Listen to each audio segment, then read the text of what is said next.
যদি ইয়াজিদের দালাল আসতো শেষ হয়ে যেত। নবী পাকের গোলাম খাজা মাইনুদ্দিন চিশতি এসে ইসলামের আলো জ্বালিয়ে একবারেই 90 থেকে 99 লক্ষ মানুষ মুসলমান বানিয়েছে।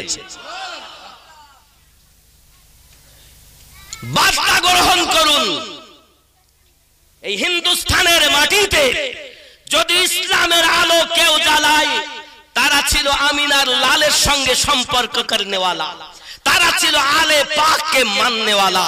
খাজা গরিব নওয়াজ হযরতে মাইনুদ্দিন চিশতি আজমেরি সঞ্জাদি রাদিয়াল্লাহু তাআলা আনহু, যার দরবারে আপনি যান প্রথমেই মেন গেটে দেখতে পাবেন। আমার কথা আপনি মিলাবেন বাস্তবে, কারণ আমি আমিনুদ্দিন কিন্তু দলিল নই। আমি তৈরি করা দলিলকে আপনাদের কাছে উত্থাপন করছি, মানা না মানা আপনার ব্যাপার। কিন্তু এই সঠিক কথাগুলো আপনাদের মাঝে কেউ বলবে না, শুধু ফজিলাতের রজ করে। দরুদ পড়লে এত ফজিলত, সুবহানাল্লাহ বললেই ফজিলত, কলেমা পড়লে এত ফজিলত, কিন্তু ভিতরে যদি মালই না থাকে তো করে লাভ কি? তার মানে একটা জিনিস বুঝাই। একটা লোক গেছে মুফতি সাহেবের কাছে ফতোয়া নিতে, হুজুর আমার কুয়ায় একটা ইঁদুর মরে পড়ে গেছে, হুজুর পচিয়ে গন্ধ হয়ে গেছে। হুজুর যা তুই 40 বালতি পানি তুলগা। এখন কুয়া থেকে ইঁদারা কুয়া, আগে তো সব ছিল, এখন তো টিউবওয়েল। আমার মায়েরা দাদিরা কত দূর দূরান্ত থেকে পানি কাকে করে বয়ে এনেছে, আর এখন রান্নার ঘরে পানি, তাও মহিলাদের শান্তি নেই। কি ঠিক না বাবা? তো খেয়াল করুন, মুফতি সাহেব বললেন 40 বালতি পানি তোলগা। এখন ও বেটা গেছে কি পানি তুলতে, 40 বালতি পানি তুলেছে, তোলার পর ক্লান্ত হয়ে গেছে। হুজুর এখনো তো দুর্গন্ধ যায়নি, কি বলো? তো হ্যাঁ। আচ্ছা তুই ইঁদুর তুলিলি, তা দাঁত তোলা হয়নি, তা তুই পানি তুলে মরেছিস, ইঁদুর তুলিসনি, যা ইঁদুর তোলা আগে, তারপর পানি তোল। এবার ইঁদুরও তুলেছে, পানিও তুলেছে, এবার আর দুর্গন্ধ নাই। তার মানে কি? পানি আমরা তুলছি এই জবানে, কলেমা পড়ছি না, আমরা জিকির করছি, তাসবিহ তাহলিল করছি, কোরআন তেলাওয়াত করছি, তো স্বাদ এর ভিতরে ঢুকছে না। তার মানে কি? ভিতরটা খারাপ হয়ে গেছে। আল্লাহ পাক কোরআন শরীফে বলেছেন ওয়াকিমুস সালাত, নামাজ কায়েম করো 82 জায়গায়, আর 226 জায়গায় বলেছেন তোমার অন্তর ঠিক করো। জোরে বলেন। এই ওয়াজ আর এখন মানুষ করতেছ না, এই ওয়াজ করছে না বলে তো ধরা পড়ে যাবে। আর এই ওয়াজ করেছেন গাউসে পাক, এই ওয়াজ করেছেন খাজা পাক, এই ওয়াজ করেছেন শাহাবুদ্দিন পাক, এই ওয়াজ করেছেন মুজাদ্দিদ আল-বাসানি, এক কথা আল্লাহর ওলিরা করে গেছেন। কথা কি বুঝতেছেন?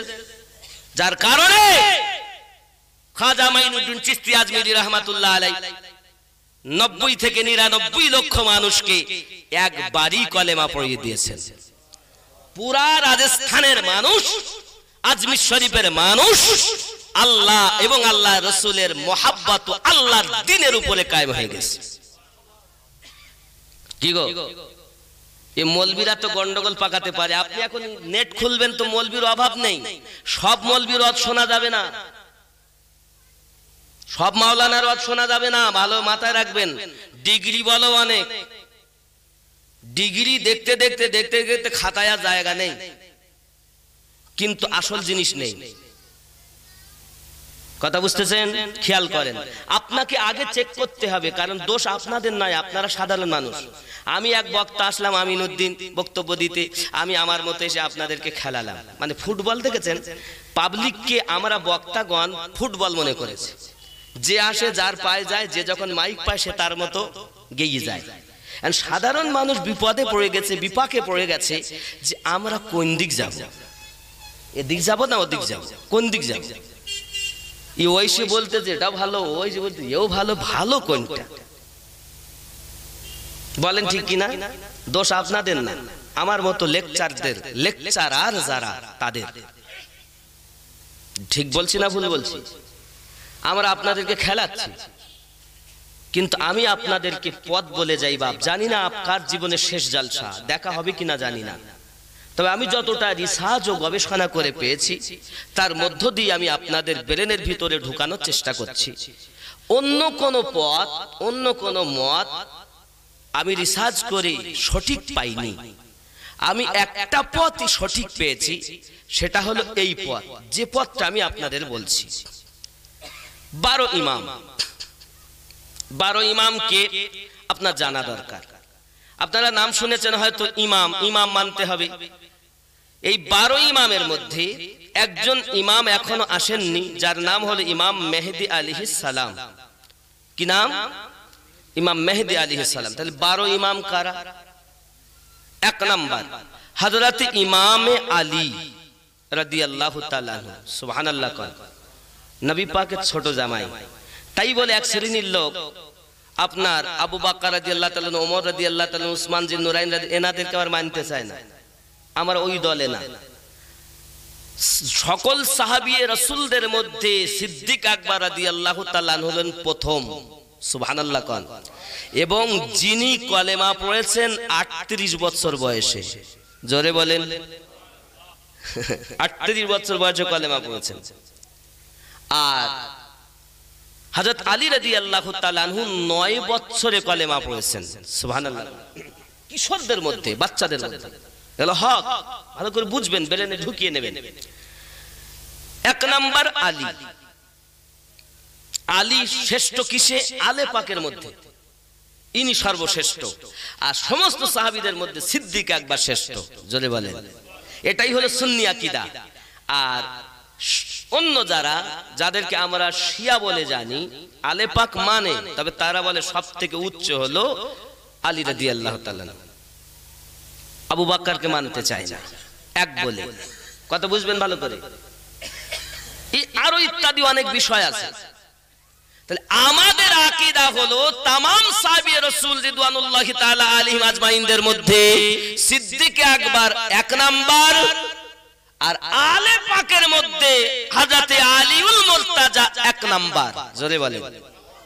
এবং আমার নবী পাক সাল্লাল্লাহু আলাইহি সাল্লাম বলেন, আলী থেকে বেলায়াত শুরু। জোরে বলেন। তাই বলে সিদ্দিক আকবরের বেলায়াত উড়িয়ে দিলে হবে না।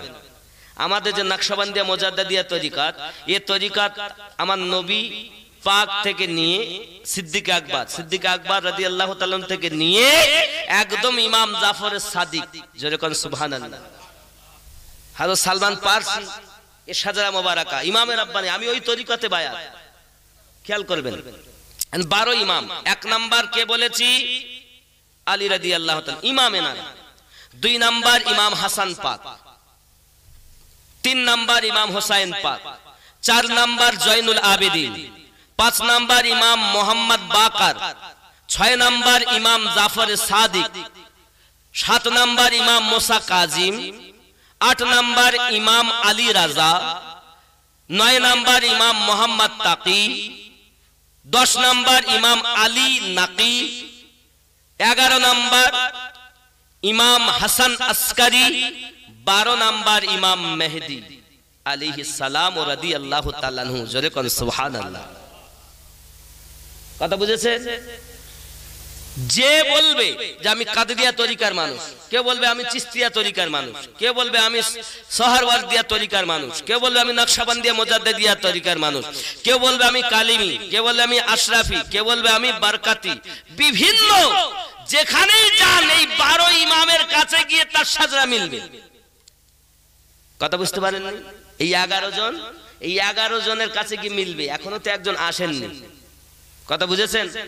এই 11 থেকে সাজরা যদি তার বাদ চলে যায়, মনে করতে হবে এজিদের দল। কথা বুঝেছেন? পরিষ্কার বুঝেছেন?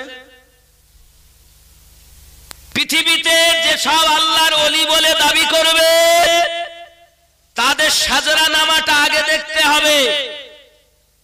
সাজরা নামা আগে দেখতে হবে এসেছে কোথা থেকে। আকাশ দিয়ে উড়ে যাওয়াকে পীর বলে না, আঙ্গার দিয়ে হেঁটে যাওয়াকে পীর বলে না। পীর তো তিনি যিনি শরীয়তের পাবন্দি করে আল্লাহ তার রাসূলকে পেয়েছে। ভালো করে বুঝবেন আমার কথাগুলো। আব্বাজি আমার কথা অনেকে সহ্য হয় না, কারণ হক কথা খুব তিতো। কারণ এখানে যদি নামাজ পড়ার পরও, রোজা রাখার পরও, আখেরাতকে বিশ্বাস করার পরও, এক আল্লাহকে মানার পরও, সবকিছু করার পরও যদি আমরা ইমানদার না হই, তাহলে ইমান কি? আর আল্লাহর কোরআনে বলেছেন হুদাল্লিল মুত্তাকিন, মুত্তাকিনদের জন্য কোরআন পথ প্রদর্শক। এই কোরআন তেলাওয়াত করে কেউ পথভ্রষ্ট হয়েছে, আবার এই কোরআন তেলাওয়াত করে কেউ সঠিক পথ পেয়েছে। তো যারা ঈমানদার তারা, এখন আপনি বলেন হুজুর তাহলে ঈমান কি? ঈমান কি জানার দরকার আছে না নাই? আছে না? ঈমান আগে না আমল আগে? ঈমান আগে না আমল আগে?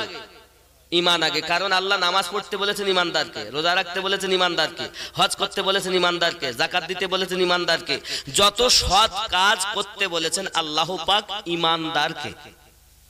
কথা কি বোঝা যাচ্ছে আমার? তাহলে ঈমান যদি না থাকে তাহলে ওর জন্য নামাজ ফরজ হবে না, হজ ফরজ হবে না, ঈমান হওয়া শর্ত। এখন ঈমান আমি আপনাকে আগে যুক্তি দিয়ে বুঝাই, তাহলে আরো ব্রেনে আপনার ঢুকবে যে ঈমান আগে না আমল আগে। খেয়াল করেন, ঈমান মনে করুন একটি সংখ্যা এক। কত? এক। যেই আপনার এক হয়ে গেল তখন আপনার জন্য প্রথম শর্ত হলো 5 ওয়াক্ত নামাজ পড়া। কয় ওয়াক্ত? 5 ওয়াক্ত। তাহলে আপনি ঈমান যেই নিয়ে এলেন আল্লাহ তার রাসূলের প্রতি, কিতাবের প্রতি, ফেরেশতাদের প্রতি, মরণের প্রতি এবং আখিরাত, যেমন আছে ঈমানের সংখ্যা আমানতু বিল্লাহি ওয়া মালাইকাতিহি ওয়া কুতুবিহি ওয়া রাসূলিহি ওয়াল ইয়াউমিল আখিরি ওয়া কদরি শাররিহি মিনাল্লাহি তাআলা ওয়াল বাসি বাদাল মাউত। আছে না নাই? তাহলে আপনি যেই ঈমান নিয়ে আসলেন আপনার জন্য কাজ কি? প্রথম 5 ওয়াক্ত নামাজ পড়া, ঠিক কি না? যেই আপনি নামাজ পড়লেন তখন আপনার ওই একের পাশে একটা বিন্দু লেগে, মনে করুন আমলগুলো সব একটা করে বিন্দু, যেই আপনি এক তার পিছনে যেই নামাজ পড়লেন তখন একটা বিন্দু লেগে গেল। তাহলে একের পিঠে ডান দিকে একটি বিন্দু, কত হলো? আপনি রোজা রাখলেন মানে নামাজ পড়লেন, যেহেতু আল্লাহ পাক বলেছেন ওয়াকিমুস সালাওয়াতুজ যাকাত, যেখানে নামাজের কথা সেখানে যাকাতের কথা, তাহলে আপনি নামাজের পরে আবার যাকাত দিলেন, তাহলে আর একটা বিন্দু লাগলো, কত হলো? একের পিঠে দুটি শূন্য 100। আপনি রোজা রাখলেন, আর একটা বিন্দু, কত হলো? একের পিঠে 3 শূন্য, কত হলো? 1000। হলো না? এবার আপনি হজ করলেন, আর একটা শূন্য লাগলো, একের পিঠে 4 শূন্য, কত হলো? 10,000। এবার আপনি রাস্তা দিয়ে, এখন যা রোডে চাপ, গাড়ি ঘোড়ার চাপ, হুঁ হুঁ হুঁ গা, লোকে ছেলেরা বিদেশে কাজ কাম করে, বাড়ি এসে তা টাকা হয়েছে, কি কেন একটা গাড়ি কেন, ভালোভাবে চালাতে জানে না, আর গাড়ি পিকা হুম হুম হুম করতে একদম চিৎচাতুই পড়তে যাইরা, হাত ভেঙে পা ভেঙে তুই একটা রাস্তায় ঠেল, বাপ মা সব ঠেলতে, শ্বশুর বাড়িতে দিয়েছে তো গাড়ি চালানোর ঠিক নাই। পায়ে ধরে বলি বাবা, ভদ্র মানুষের মতো গাড়ি চালাও, যাতে তোমাকে দেখে যেন বলে যে ছেলেটা ভালো। আর তুমি গাড়ি হুম হুম বাবারে, মানে 10 মিনিটের কাজ 4 মিনিটই করো। এ সবাই আমাদের এখন এত, যদি বলি ভাই একটু বসেন, তো সময় নাই, এত সময়ের দাম, সবার অবস্থা একই, ঠিক কিনা? আমি যদি বক্তার কথা বলি তো বক্তা দেখেন আমার দোষই বলি, আপনাদের দোষ দিলে তো হয়তো রাগ করবেন, আমার দোষটাই বলি। আগেকার যুগে বক্তা যদি কেউ মনে করতো একটা মিলাদ করবো বা জালসা দেব, তো যদি রাত্রে হয় তো এসে যেত দুপুর পর, জালসার পরে থাকবে, সারা রাত থাকে, সকালবেলা উঠি নামাজ কালাম পড়ি, কবরস্থান ও কবরস্থান জিয়ারাত করি, আবার এর একটু তেল পানি পড়া ফু ফা দিয়ে লাস্ট করি, আবার যদি কেউ হুজুর আমার বাড়ি একটু মিলাদ করি, আবার থেকে গেলেন। বলে দেখা যাচ্ছে যে বক্তাকে যদি মনে করি দাওয়াত দেব, তো যদি রাতে হয় তো বিকালে এসে যায়, তারপরের দিন বিকালে যেতে, তার আগে যাওয়া হয় না। আর এখন কটায় টাইম? 9টায়, ঠিক 15 মিনিট আগে আসবো, আর এসে পরে স্টেজে উঠবো, নামার পরই 11টায় নিমিত্ত কি, আর সময় নেই, মানে সবাই ব্যস্ত, সবাই ব্যস্ত। হ্যাঁ গো বাবা, এক একটা মিনিটের হিসাব আমাদের দিতে হবে, সেকেন্ডের হিসাব দিতে হবে। মূল্যবান সময়গুলোকে অবহেলায় নষ্ট করো না। কথা কি বুঝতেছেন? তাহলে এই গাড়ি ঘোড়ার চাপে আপনি রাস্তা পার হতে যাচ্ছেন, এমন সব হুক করে এক গাড়ি এসে আপনাকে চাপা দিতে গেছে, আপনি আর আপনার ভাই যাচ্ছেন, এখন আপনার ভাই আপনার হাত ধরে টেনে নিল, গাড়িটা চলে গেল, আপনার বিপদ হতে হতে আপনি বেঁচে গেলেন। তখন আপনার ওই ভাইয়ের আবার একটা সৈন্য লেগে গেল, তাহলে কত হলো? একের পিঠে 5টি সৈন্য, কত হলো? 1 লাখ। আচ্ছা আপনি বলুন, আপনার সৈন্য আছে 10-20টা, কিন্তু সংখ্যা নেই, তাই সংখ্যাবিহীন কি সৈন্যর কোনো মূল্য আছে? আপনি নামাজ পড়েছেন, রোজা রেখেছেন, হজ করেছেন, যাকাত দিয়েছেন, সব করেছেন, দাড়ি রেখেছেন, টুপি দিয়েছেন, দান সাদকা করেছেন, মাদ্রাসা মসজিদ সব বানিয়ে দিয়েছেন, কিন্তু আপনার সংখ্যা নেই, তাহলে কোনো মূল্য নেই। তাহলে প্রয়োজন আগে কি? ঈমান। আগে কি? ঈমান। কথা কি বেলেনে ঢুকলো? অনেকের হয়তো এই হচ্ছে একটু নাচ শরীফ পড়ি, যখন সুবহানাল্লাহ, একটু বাংলা বলবো।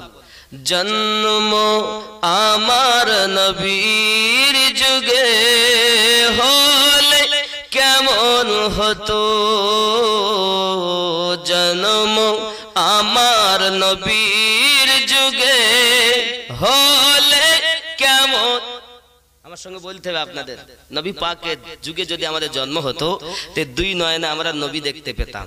2 নয়নে রাসূল পাক দেখিলে কেমন হতো, জন্ম আমার নবীর যুগে হলে। আরো জোরে বলুন, জন্ম আমার নবীর যুগে হলে কেন 2 নয়নে রাসূল পাক দেখিলে কেমন হতো, জন্ম আমার নবীর যুগে। জোরে কোন সুবহানাল্লাহ। আল্লাহ বলবেন, আই ফেরেশতারা দেখ, উলা গ্রামের জলসা মানুষগুলো আমার নবী দেখার জন্য আসা, যা আমি কবুল করে নিলাম, আজকে রাতেই সবকে নবী দেখিয়ে দে। হতেই পারে কবুল, পারে না? আমার আল্লাহ পারে না? এজন্য মোহাব্বতে ডাকবেন আমার নবীকে। আহা, আরবের মানুষ, মক্কার মানুষ নবী দেখেছে, আবু জাহেল দেখেছে, উতবা সাহেবা দেখেছে, আমরা ভারতবাসী জীবনে দেখিনি। আল্লাহ গো, একবার নবী দেখাইয়া দাও, যে নবীর মিল্লাতে শুইতে হবে, আল্লাহ দেখাইয়া দাও। এজন্য খুব কাঁদবেন বাপ। জন্ম আমার নবীর যুগে হলে কেমন হতো, 2 নয়নে রাসূল পাক দেখিলে কেমন হতো, জন্ম আমার নবীর যুগে হলে। যেরকম সুবহানাল্লাহ। আসতো ভেসে হযরতে বেলালের মধুর আযান, সুবহানাল্লাহ। আসতো ভেসে হযরতে বেলালের মধুর আযান, যে আযানে ছিল এমন প্রেম মুগ্ধ রহমান, দয়ার নবীর পিছে নামাজ পড়িলে কেমন হতো, দয়ার নবীর পিছে নামাজ পড়িলে হতো, 2 নয়নে রাসূল পাক দেখিলে কেমন হতো, জন্ম আমার নবীর যুগে হলে। জোরে কন্না মাশাআল্লাহ, জোরে বলুন ইয়া রাসূলুল্লাহ। দিনই কত আলো জানাই থাকতাম আমরা অধম, সামনে রাসূল পাক হতেন, পাশে সাহাবাগণ, আবু বকর ওমর উসমান আলীর সঙ্গী কেমন হতো, জন্ম আমার নবীর যুগে হলে হতো,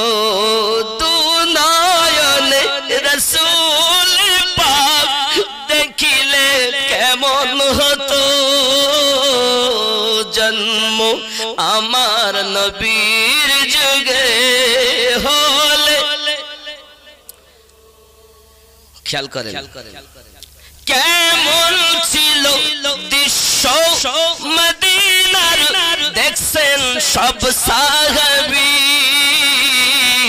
খেলছে নাতি হাসান হুসাইন পাশে দয়াল নবী সুবহানাল্লাহ কেমন ছিল দৃশ্য মদিনার দেখছেন সব সাহাবী খেলছে নাতি হাসান হুসাইন পাশে দয়াল নবী নবী ডাকছেন নবীর কাঁধে খেলছে হাসান দেখিলে কেমন হতো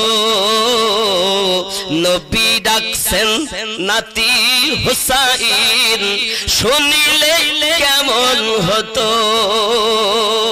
দু নয়ন রাসূল পাক দেখিলে কেমন হতো জন্ম আমার নবীর যুগে হলে কেমন হতো জোরে কন্না সুবহানাল্লাহ আমার নবী পাকের নাতি কাঁধে বসে খেলছেন বাবা আমার নবী ঘোড়া সেজে আছেন আর আমার নবী টাট্টু ঘোড়া সেজেছেন হুসাইন পাক নেমে গেলেন নানু লাগাম বিন ঘোড়া আমার ভালো লাগে না আমার আপনার নবী পাক বলেন নানু ভাই আমার দাড়িকে লাগাম বানাও আর আমি নবী ঘোড়া সেজে যাই তাকে পানি বন্ধ তার জন্য বাজারে দেয় না বাজার অত্যাচার করে ইমাম হুসাইন পাক বলেন আমার এখান থেকে হারাম শরীফে যাব বাকি জীবনটা ওখানেই কাটাবো আব্বাজি আমার সোনা মানিকেরা খুব খেয়াল করুন না কেন ইমামে হুসাইন পাক রাদিয়াল্লাহু তাআলা আনহু তার আপনজনদেরকে নিয়ে হারাম শরীফে চলে এলেন বাবা ওই হারাম শরীফে আসার পরই হারাম শরীফ থেকে আপনার একের পর এক চলতেছে দুনিয়ার জমিনে বাবা কুফা শহরের মানুষ আপনাকে চিঠি পাঠিয়েছে কোন বর্ণনায় আছে 800 কেউ বলেছেন 1200 কেউ বলেছেন 1800 তৎকালীন যুগে এত সহজ ছিল না চিঠি পৌঁছানো এই জন্য বেশিরভাগ মত এসেছে 150 চিঠি হুসাইন পাকের কাছে এসেছে এই 150 চিঠি যখন ওনার কাছে এলো উনি আপনাকে উত্তর দিয়েছিলেন এইভাবে প্রত্যেক চিঠির এইভাবে বর্ণনা লেখা ছিল গো নবী পাকের নওয়াসা হুসাইন আমরা কুফাবাসী আমরা আপনার কাছে বায়াত হতে চাই বাকি জীবনটা আপনার কাছে বায়াত হয়ে কাটাতে চাই যদি টাকা লাগে দেব অর্থ লাগে দেব আমরা জীবন আপনার জন্য দিতে রাজি কিন্তু এজিদের হাতে বায়াত হয়ে জীবন বরবাদ করতে চাই না ইমামে হুসাইন পাক রাদিয়াল্লাহু তাআলা সিদ্ধান্ত নিলেন আমি এখান থেকে এবার চলে যাব আপনার কিনা আপনার ওই কুফা দেশে চলে যাব সকলের সঙ্গে একটা আলোচনা সিদ্ধান্ত হলো ওগো ইমাম পাক আপনাকে আমরা পরামর্শ দিচ্ছি না গো তবে এতটুকু কথা আপনার কাছে আমরা বলতে চাই ওই কুফা দেশের মানুষ আপনার আব্বাকে নিয়ে গিয়েছিল তারা ঘর বাড়ি দেবে তারা তার নামে রাজভবন বানিয়েছে তারা ওইখানেতে তার সকলের নেতা বানিয়ে রেখেছিল আবার ওই কুফার মানুষ আপনার আব্বা আলীকে শহীদ করে দিয়েছিল ওগো ইমামে পাক আমরা বলতে চাই আপনি যাওয়ার আগে একবার ভালোভাবে খোঁজ খবর নিয়ে তারপরে আপনি রওনা দেবেন জোরে জোরে বলুন সুবহানাল্লাহ তাহলে কি হবে তাহলে কাউকে তো পাঠাতে হয় খোঁজ নিতে গেলে তো কাউকে পাঠাতে হয় ঠিক আছে তাহলে নাম লেখা হলো নাম লিখে একটা পাত্রে দেওয়া হলো কারণ যদি ইমাম পাক ওখানে গিয়ে বেঁচে আসবে ফিরে আসবে এর তো কোনো গ্যারান্টি নেই আছে কথা বলেন যে দেশে ইমাম পাকের আব্বা আলী রাদিয়াল্লাহু তাআলা কারামাল্লাহু ওয়াজহুল কারীমকে শহীদ করেছে সেই দেশের মানুষ আবার ডাকতেছে হ্যাঁ গো বাবা কি করে ভরসা করা যায় ওগো আমার সোনা মানিকেরা, খুব ভালো করে বুঝুন। এমনি করে আপনার কিনা ইমামে পাক রাদিয়াল্লাহু তাআলা আনহু চিন্তা করলেন, আমি কাকে বা পাঠাবো। নাম লিপিবদ্ধ করা হলো, নামগুলো যখন এক জায়গায় রাখা হলো, বিসমিল্লাহির রহমানির রহিম বলে যখন কাগজ তোলা হলো, বাবা হযরতে মুসলিম বিন আকিলের নাম এসে গেল। জোরে বলুন সুবহানাল্লাহ। কি বলে তুলেছে? এই বিসমিল্লাহির রহমানির রহিম আমাদের পড়া লাগবে কিনা? প্রত্যেক কাজে আমাদের বিসমিল্লাহ পড়া লাগবে বাবা, কারণ বিসমিল্লাহর বড় বরকত আছে। এই বিসমিল্লাহির রহমানির রহিমে 19টি অক্ষর রয়েছে বাবা, আর জাহান্নামে দারোগা হলো 19 জন।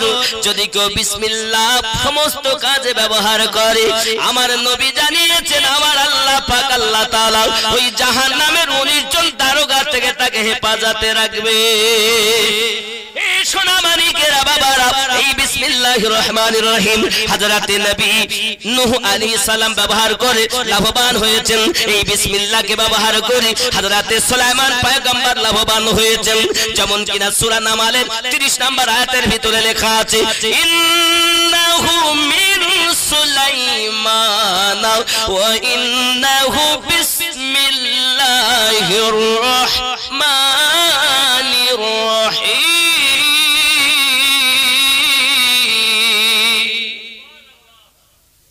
এটা সূরা নামালের 30 নম্বর আয়াত। বিসমিল্লাহটা কোরআনের একটি আয়াত, এটা সূরা ফাতিহার ভিতরে গণ্য নয় বাবা। এই বিসমিল্লাহির রহমানির রহিম আপনার ব্যবহার করে হযরত সুলাইমান পয়গম্বর লাভবান হয়েছে। কিভাবে লাভবান হয়েছে সেটা সূরা নামালের কথা ভাই আপনাকে বলতে চাই বাবা। খুব খেয়াল করুন, আল্লাহর কোরআন থেকে বলতে চাইছি। আল্লাহর নবী সুলাইমান পয়গম্বরের একটা পাখি ছিল, নাম তার হুদহুদ। এই হুদহুদ পাখি যাকে আমরা জানি, এই হুদহুদ পাখি কোরআন বর্ণনা করতেছে, এত আল্লাহ তার চোখে পাওয়ার দিয়েছে, উপরে থাকলে জমিনের কত তলদেশে পানি আছে সমস্ত পানির খবর ওই হুদহুদ পাখি সুলাইমান নবীকে দিতেন।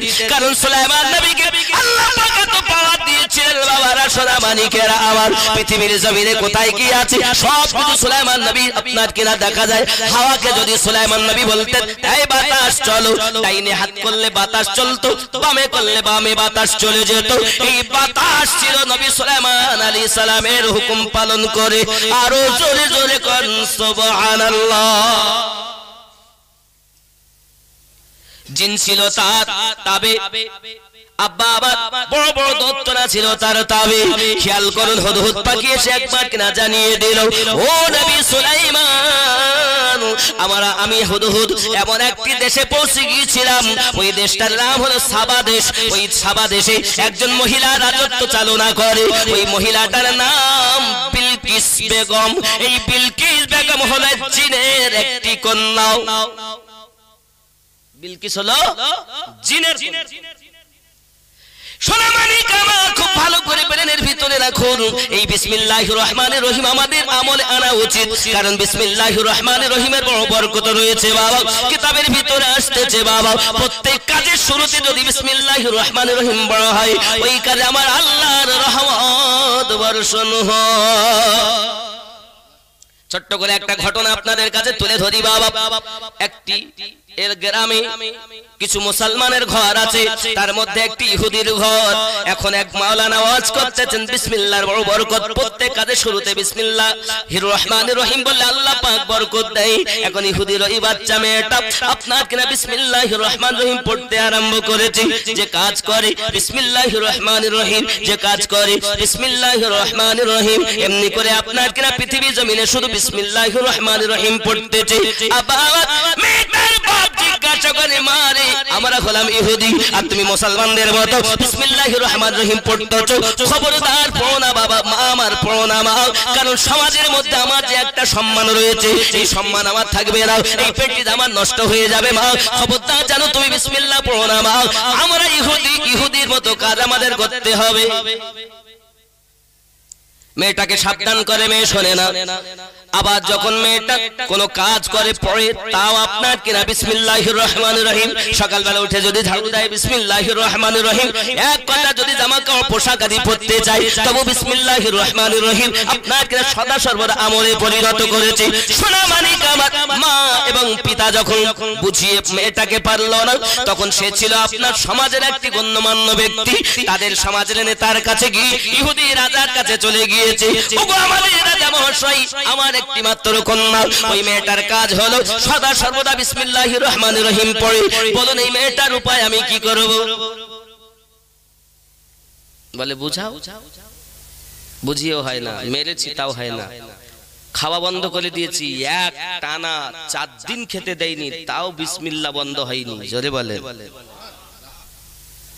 হরি নবীর প্রেমের পাগল যারা প্রেম খেলা খেলে, এ নবীর প্রেমে বাসুরুনি দন্ত দেয় ফেলে, এ নবীর প্রেমের পাগল যারা প্রেম খেলা খেলে। হানজালা পাগল ছিল নবীর প্রেমে জীবন দিল, সুবহানাল্লাহ। এই হানজালা পাগল ছিল নবীর প্রেমে জীবন দিল, গোসল করাইল তারে ফেরেশতার দলে, এই নবীর প্রেমের পাগল যারা প্রেম খেলা খেলে। জোরে বলে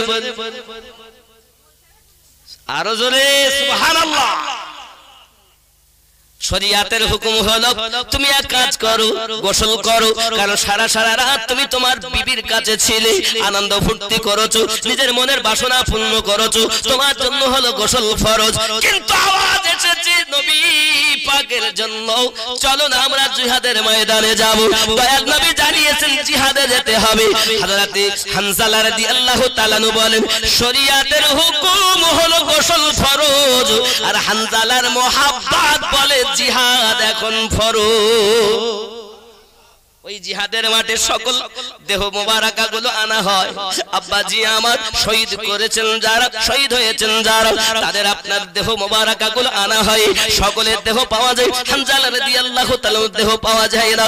আমার নবী পাক বলেন আমার হানজালার দেহ মোবারকা কই? আমার আল্লাহ বলেন হাবিব মাথাটা উঁচু করে দেখেন, আপনার মোহাব্বতের পাগল হানজালা বিবির কাছে রাত কাটিয়েছে, কিন্তু যখন আপনার কথা শুনেছে গো নবী, গোসল করা ফরজ মনে করিনি, জিহাদ করা ফরজ মনে করেছে। তাই মোহাব্বতে জিহাদের মাঝে শহীদ হয়ে গেছে। তাই আমি আল্লাহ আমার ফেরেশতার দ্বারা তাকে গোসল বানাইয়া দেয়। এই হানজালা পাগল ছিল নবীর প্রেমে জীবন দিল, হানজালা পাগল ছিল নবীর প্রেমে জীবন দিল, গোসল করাইল তারে ফেরেশতার দলে। এই নবীর প্রেমের পাগল যারা প্রেম খেলা খেলে, এই নবীর প্রেমে অশ্রুনি দন্ত দেয় ফেলে, এই নবীর প্রেমের পাগল যারা প্রেম খেলা খেলে। সুবহানাল্লাহ। পাগল ছিল আবু বকর, প্রেম দরিয়ায় দিলেন সাঁতার, সুবহানাল্লাহ। এই পাগল ছিলেন আবু বকর, প্রেম দরিয়ায় দিলেন সাঁতার, হাসর মিজান ভরে দিবেন সেই প্রেমের বলে। এই নবীর প্রেমের পাগল যারা প্রেম খেলা খেলে, এই নবীর প্রেমে অশ্রুনি দন্ত দেয় ফেলে, এই নবীর প্রেমের পাগল যারা প্রেম খেলা খেলে। জোরে কন্না সুবহানাল্লাহ। কিভাবে দেখলে? বলে সে রাজত্ব করে। আমার নবী সুলাইমান পয়গম্বর বললেন এই পত্রটা নিয়ে যাও। বলে অনেক আপনার কিনা পাহারাদার আছে। নবী সুলাইমান বললেন আমার এই চিঠি নিয়ে যাও, যেটাকে বলা হয় ইসমে আজম, ইন্নাহু মিন সুলাইমান ওয়া ইন্নাহু বিসমিল্লাহির রহমানির রহিম। এখন এই হুদহুদ পাখি এই ইসমে আজম এই আয়াতটা লেখার জন্য সূরা নামলের 30 নম্বর আয়াতটা লেখার কারণ বশত হুদহুদ পাখিকে কেউ দেখতে পেল না। বিলকিস বেগমের আপনার কিনা ভিক্ষা ঘরের ভিতরে ঢুকি তার বুকের উপরে চিঠিখানা রেখেছে। এখন বিলকিস বেগম আপনাকে চিঠিখানা পেয়েছে, পাওয়ার পরে আপনাকে আশ্চর্য, সমস্ত প্রহরীদের বলছে ব্যাপার কি, তোমরা কি ডিউটি ভালোভাবে দাও নাই? বলে হ্যাঁ তো দিয়েছি, তবে আমার কাছে এলো কেমন করে এই পত্রটা? বাবাজি আমার চিন্তা ভাবনা করলেন বিলকিস নবী সুলাইমান পয়গম্বরের কাছে আসবে, এমন সময় আল্লাহর নবী সুলাইমান বললেন, এই আমার সেপাসালারেরা, তোমাদের মধ্যে কে এমন আছো বলো, আমি সুলাইমান আলাইহিস সালাম তোমাদের কাছে জানতে চাই, কে এমন আছো বলো। বিলকিস বেগম আমার দরবারে আসার আগে তার প্রাসাদ আমার কাছে আনতে হবে। মানে বিলকিস এই ঢুকবে, এই ঢুকে যাবে, কোথায় সাবা দেশ? তখন জিন, জিনের তো বড় ক্ষমতা। কি বলছে হুজুর, আমাকে ঘন্টাখানি মানে সময় দেন, ঘন্টাখানির মধ্যে সাবা দেশের ওই প্রাসাদ সহ আপনার দরবারে এনে দেন। হবে না, তার আগে কে পারবে? তার আগে বলছে হুজুর অন্তত মিনিট 10-15 তো দিতে হবে। হবে না, কে পারবে? কত তাড়াতাড়ি আনতে হবে? তাহলে চোখের পলক ফেলতে ফেলতে সাবা দেশের ওই বিলকিস বেগমের প্রাসাদ আমি সুলাইমান পয়গম্বরের সিংহাসনের পাশে ওইভাবে রেখে দিতে হবে। কে পারবে তোমাদের মধ্যে? তখন একজন আল্লাহর ওলি, অনেকে ওলির ক্ষমতা বিশ্বাস করে, কিন্তু আল্লাহর কোরআন থেকে তুমি আল্লাহর ওলির ক্ষমতা নাও। আল্লাহর নবী সুলাইমান পয়গম্বর যখন এই কথা বললেন, তখন একজন ব্যক্তি তিনি আল্লাহর ওলি ছিলেন, তার নাম হলো আসিফ বিন বারখিয়া। আসিফ বিন বারখিয়া, নোট করুন, আসিফ বিন বারখিয়া। কোরআন প্রমাণ করতেছে ওই আসিফ বিন বারখিয়া বলেছিলেন, ওগো নবী সুলাইমান পয়গম্বর, আমি আসিফ বিন বারখিয়া হযরতে বিলকিস বেগমের ওই প্রাসাদ যেমন আছে ওইভাবে আপনার চোখের পলক ফেলতে ফেলতে এনে দেব। তুমি ওলির ক্ষমতা বিশ্বাস করে না? আমার নবী মদিনা থেকে পাঠিয়েছেন গরিব নওয়াজকে, আমার নবী পাঠিয়েছেন আল্লাহর ওলি দিগকে। শাহজালাল, শাহপরান বাংলাদেশে আছেন। এইভাবে তাম পৃথিবীটাকে আল্লাহ ছেয়ে দিয়েছেন আল্লাহর ওলিদের দ্বারাই। জোরে বলেন। আমি রিসার্চ করে এটাই পেয়েছি, সঠিক পথ হলো এই একটাই, ওলি আল্লাহর পথ, আলে পাকের পথ, ইমামদের পথ। এবার আপনার হয়তো মনের ভিতরে জাগতে পারে, হুজুর আপনি এত কথা বলছেন, তাহলে ইমামে আজমকে মানতে হবে কেন? আপনি তো 12 ইমাম মানতে বলতেছেন। এটা একটা প্রশ্ন না বাবা? এটাও একটু ক্লিয়ার করা উচিত নাকি না? ইমামে আজম দেখেন, ইসলামের ইমাম, ইসলামকে জানা বোঝার জন্য পৃথিবীর জমিনে এই তরিকত বায়াতকে বুঝানোর জন্য 12 ইমাম। এই ইসলামের বাণী আল্লাহ দিয়েছেন কোরআন, হাদিস। এই হাদিসকে বুঝতে পারবো না সঠিকভাবে, এই তত্ত্বগুলো বোঝার জন্য মুযহাব, 4টি মুযহাব, হানাফি, শাফি, মালিকি, হাম্বলি, 4 মুযহাবই সত্য। বাবাজি আমার এই মুযহাবের ইমাম ইমামে আজম আবু হানিফা নুমান বিন সাবিত রাদিয়াল্লাহু তাআলা আনহু। আমরা যে মুযহাবে আছি এই মুযহাবটার নাম হলো হানাফি মুযহাব, ঠিক কি না? তাহলে আমরা ইমামে আজমকে কেন মানবো? খুব ভালো করে বাজেন। ইমামে আজমের জন্ম হলো 80 হিজরিতে। কত হিজরিতে? আর ইমাম বুখারী, দেখবেন অনেকে ইমামে আজমকে মানে না, তবে ওরা বুখারীকে মানে। এ চিটিংবাজের দল। ওরা ইমামে আজম মানে না, তবে ইমাম বুখারীকে মানে। আর ইমাম বুখারী থেকে ইমাম আজমের পার্থক্য দেখেন, কত জন্মের পার্থক্য। এনার জন্ম হলো 80 হিজরিতে, ইমাম আজমের জন্ম 80 হিজরিতে, আর ইমাম বুখারীর জন্ম 194 হিজরিতে। কত দিনের পার্থক্য? ইমামে আজম রাদিয়াল্লাহু তাআলা আনহু আমার নবীর 7 জন সাহাবীর কাছ থেকে শিক্ষা গ্রহণ করেছেন। ইমামে আজম আবু হানিফা নুমান ইবনে সাবিত রাদিয়াল্লাহু তাআলা আনহু। আমি আমিনউদ্দিন দালালি কথা বলতে আসিনি, খেয়াল করো।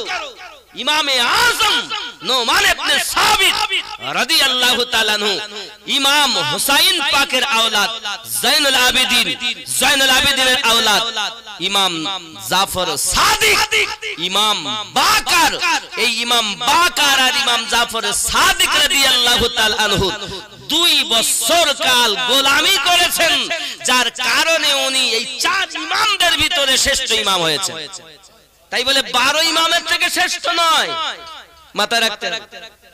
ইনি হলেন এই মাযহাবের 4 ইমামদের মধ্যে একজন ইমামে আজম শ্রেষ্ঠ, কিন্তু সবার শ্রেষ্ঠ এই 12 ইমাম, আর সকল সাহাবী শ্রেষ্ঠ আবু বকর সিদ্দিক।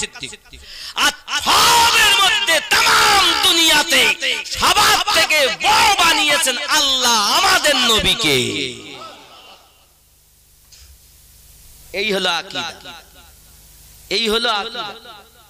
আর আপনি কি বলছেন, নবী কিছু জানে না, যদি জানতো তে করে কেন? আমার আল্লাহ বলছেন ওয়াল্লামা কামা আলাম তাকুন তাআলাম, আমি সবকিছু আপনি যাহা জানতেন না আমি আপনাকে জানিয়ে দিয়েছি। আর এরা বলছেন নবী কিচ্ছু জানে না, নবী উম্মি, নবী মূর্খ, নবী।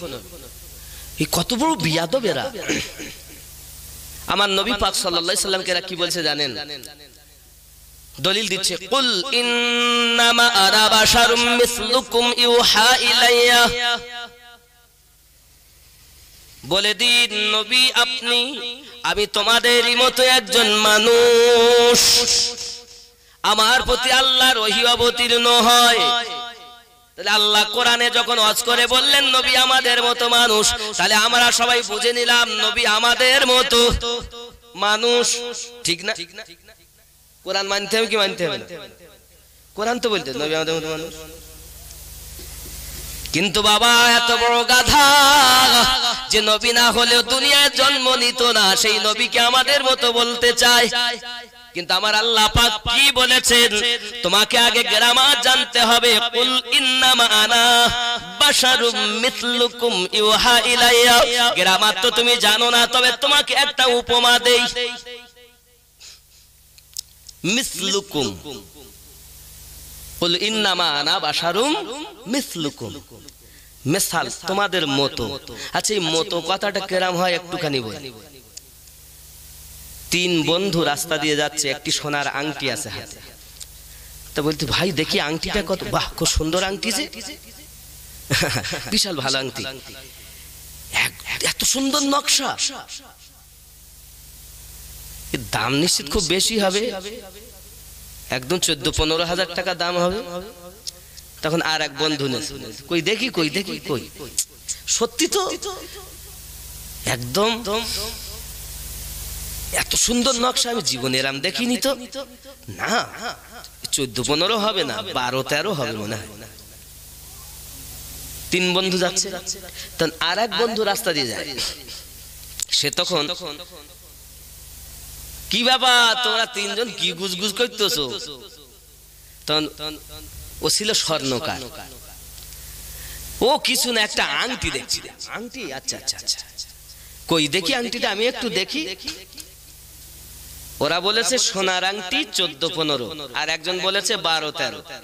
আর এই বন্ধু আংটিটা নিয়ে পার বলতেছে সত্যি সুন্দর আংটি, নকশাটা খুব ভালো, একদম সোনার মতো। তখন বলতে তালি একদম 250। কি বলেছে? আগে কি বলছিল? 14-15 হাজার আর 12-13 হাজার। আর যেই ও তো বলিনি যে সোনার নয়, ও শুধু কি বলেছে একদম সোনার মতো, নকশাটা খুব ভালো কিন্তু সোনার মতো। তখন বলতে দাম তাহলে 250, আগে ছিল 14-15 হাজার, 250 নেমে গেল। তাহলে একটি মতো বলাতে যদি সোনা থেকে 14-15 হাজার থেকে যদি 250 আসে, আমার আল্লাহ এটাই বলছেন মিসলুকুম, তোমাদের মতো। চলে বলেন তোমাদের মতো। নবী মানুষ, কিন্তু দুনিয়ার কোন মানুষের সঙ্গে নবীর তুলনা করা হারাম, হারাম। আর যারা আমাদের সঙ্গে তুলনা করে নবীকে, এই হলো ইয়াজিদ দালাল, এদের পিছনে একতলা করে নামাজ পড়া শরীয়তে হারাম।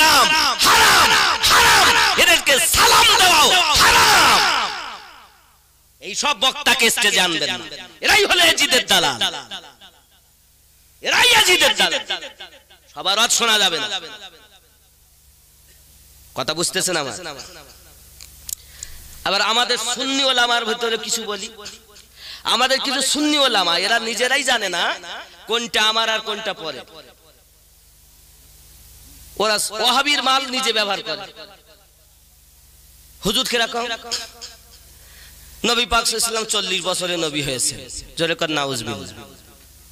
এটা হলো ওয়াহাবিদের মাল, সুন্নিদের না। তারপরে হযরতে উম্মে জামিল রাদিয়াল্লাহু তাআলা আনহা রাস্তা দিয়ে নবী পাক চলতেন, পথে কাটা বিছাতেন, এটা সঠিক নয়, এ ওয়াহাবিরা বলেছে। আর সুন্নিরা এমন কি 12 থেকে 14 খানা কিতাবের দলিল এটা সঠিক, জোরে কোন সুবহানাল্লাহ। কথা বুঝেছেন? আবার বলতেছে ঘাড় মাসা করা, আমরা উজুতে যে ফরজের মধ্যে উজুর কটা ফরজ? 4টি ফরজ। প্রথম নাম্বার মুখমণ্ডল ধৌত করা, হাতের কোহনি পর্যন্ত। 3 নাম্বার মাথা মাসা, এই মাথা মাসা করতে গেলে আমরা ঘাড় মাসা করি কিনা? ওরা বলছে ঘাড় মাসা করা বেদাত, শিরক। 4 নাম্বার ফরজ হলো পা ধোয়া, জোরে কোন সুবহানাল্লাহ। আর গোসলে ফরজ কটা? 3টি। কি কি? কুল্লি করা,